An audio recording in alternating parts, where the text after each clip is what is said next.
Here in this video you will see how to repair switch mode power supply. So switch mode power supplies are not very difficult to repair. They are easy enough, but you have to understand. Here this power supply we will repair in this video. So hope you will enjoy this video as you are enjoying my other videos as.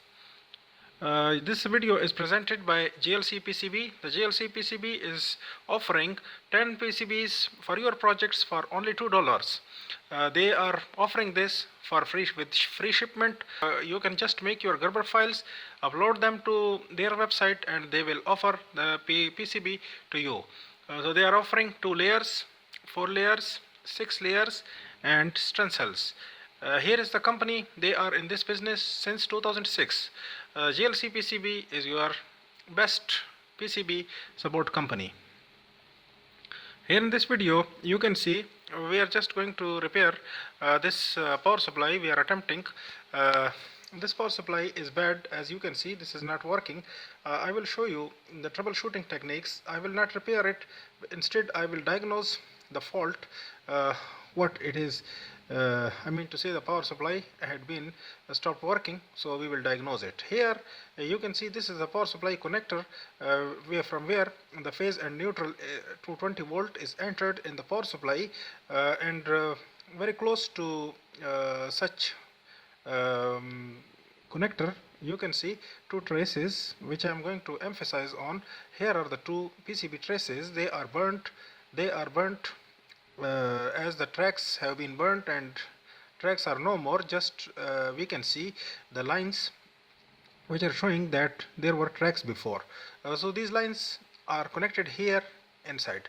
So this is not as simple as we are going to connect two jumper wires, and we will repair the power supply. Here is the fuse, and the fuse is burnt as well, and the fuse is broken from inside and it's dark in color. So this is not something very easy repair. So here is the phase and neutral for this power supply. So it means that there is some here very huge short circuit in the power supply, which tends to burn the lines. So inside we will check where is the fault and where is that heavy short. So here with me, you people will see how we are going to troubleshoot these things. Here is another loose joint. Just I found it. This loose joint we will solder it later on while we will be repairing this. And here is another loose joint which is on the transformer. So this transformer, as you can see, this is a heavier component on this PCB. So such heavy components are normally creating short circuiting while the power supply is subjected to some vibration or something like that. So we will repair that as well, and later on in this video just we will troubleshoot, and in some other video in the second part I will show the components we are going to fix, the short component, and then we will fix the wires also, the jumper wires, and will repair this power supply and will bring it to work once again. So here is this short transistor or MOSFET. You can see this MOSFET is normally very much common to the failure for the shorting. Sometimes it is broken, I mean to say it's burnt, and you can visually see, and sometimes you cannot, and you will take the aid of multimeter to see either it is short or not. So here we are going to test this for the short. We are selecting the multimeter on the diode range or on the continuity range to find out the short. So here we are going to connect the 2 probes, and you can see 0. So the out of limits it is changing to 0, means that continuity is there. Here we will be testing on the transistor. So here we are getting 0 reading, means continuity is there, and all the 3 pins are showing continuity, which is not something favorable reading. It means that the short transistor seems to be short. So what it will do, we just checked it in the circuit. In circuit sometimes the windings are coming in the way, so you will have to remove this transistor from the PCB to confirm it that it had been short. So using a screwdriver we are going to open its screw. If we will open this screw from its heatsink, the transistor will be separated, and then it will be easy to desolder it and remove it from the PCB.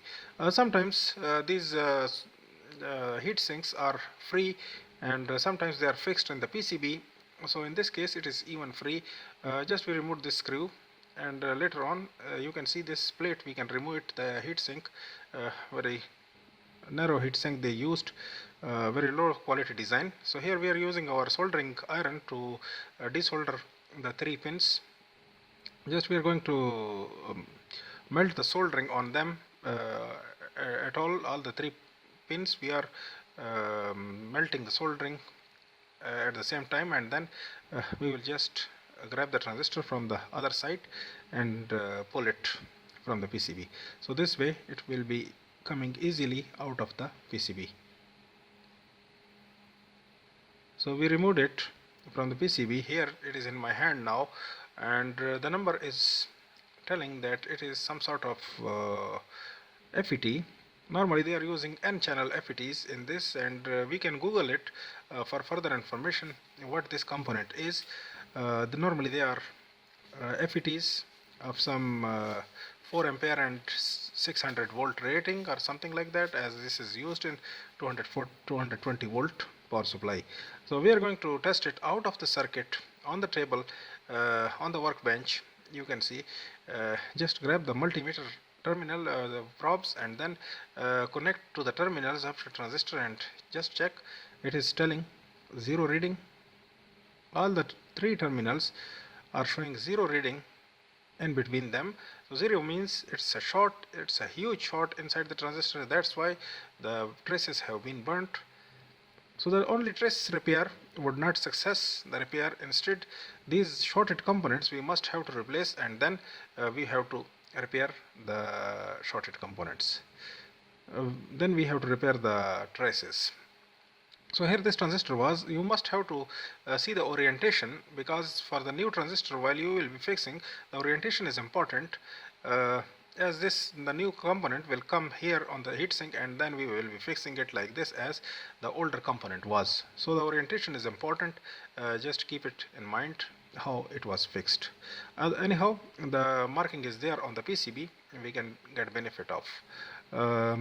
Here this is written as 12 volt and 5 volt power supply. So this, while it will be repaired, it will provide some 5 volt and 12 volt. It will be some way useful in some item, as it had been come to me in this burnt state. So we are going to make a video on this, and this will be a learning opportunity for sure. We will be testing another components in this PCB in the primary side. There are 2 sides actually, one is primary and one is secondary. Now we are working in the primary side. So the primary side, other components we must have to test for the short. We are going to test the 4 diodes here in the circuit, the bridge rectifier. All are showing 0. As you can see, all diodes are showing some 0 reading. It means that the bridge rectifier has been shorted as well. Now the 2 further transistors, small transistor, we are going to test.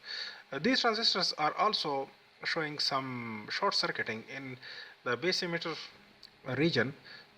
So we will be testing them also out of the circuit, because in circuit they are showing some 0. In circuit actually you are not you cannot believe them, the readings, because there are some windings inside and some other components are associated with.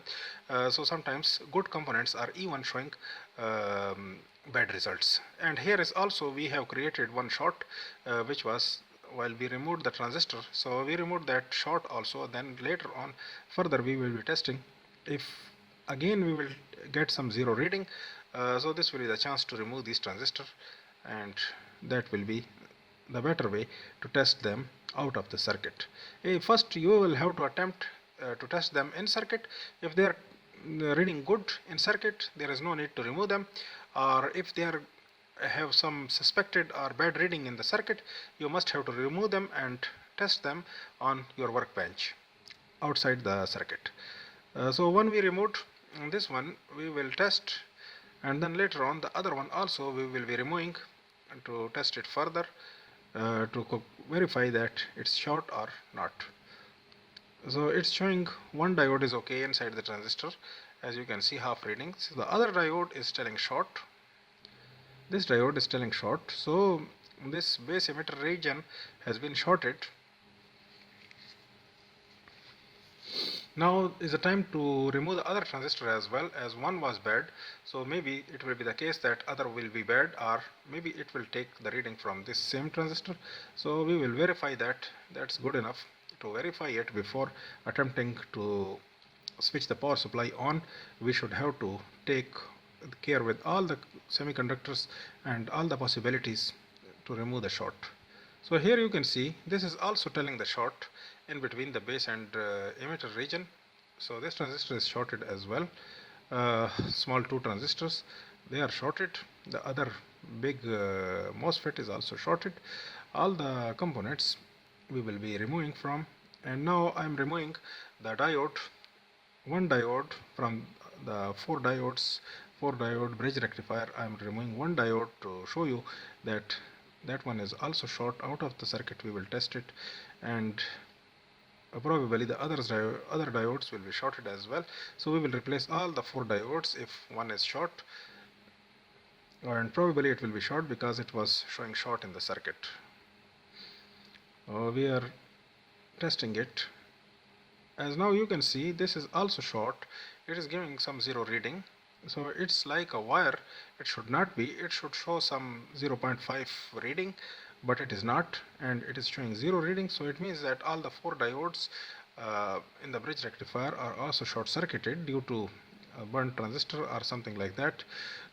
This is normally the case when one component is shorting. That's shorting other components as well, associated components. So further we are going to test one other diode is there in circuit. So it is showing good in circuit, so there is no need to remove this diode because this is showing good in the circuit, so there is no need to remove it.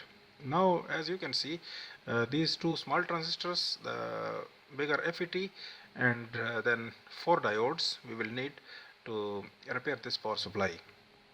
So such kind of repair is sometimes difficult as many components are involved, but it's even beneficial to repair such circuits because we will bring the circuit to life again if we will remove such components. And sometimes these power supplies are very important for you because they are part of your important circuit. So if you like this video, please thumbs up, subscribe my channel, and share with your friends. Thanks for watching.